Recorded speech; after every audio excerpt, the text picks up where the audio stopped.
মানুষের জীবনটা জানো তো বড়ই অদ্ভুত। যখন আমরা একটু ভালো থাকতে শুরু করি না, ভাবি এবার হয়তো আমাদের জীবন থেকে খারাপ দিনগুলো চলে গেছে, এবার হয়তো একটু শান্তিতে আমরা থাকতে পারবো, আর হয়তো জীবনটা অগোছালো আর এলোমেলোও হয়ে যাবে না। কিন্তু ঠিক তখনই শুরু হয় ভগবানের পরীক্ষা নেবার পর্ব। জীবনটা হঠাৎ করেই যেন অনেক অগোছালো আর এলোমেলো হয়ে যায়, আর তখন আমরা ভীষণভাবে ভেঙে পড়ি, ভাবি এবার হয়তো সব শেষ হয়ে গেল।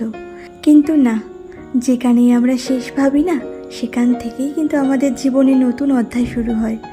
ভগবানের উপর আস্থা রেখে সঠিক পরিকল্পনা করতে পারলে আমরা আমাদের এলোমেলো জীবনটাকে আবার সুন্দরভাবে তৈরি করতে পারি।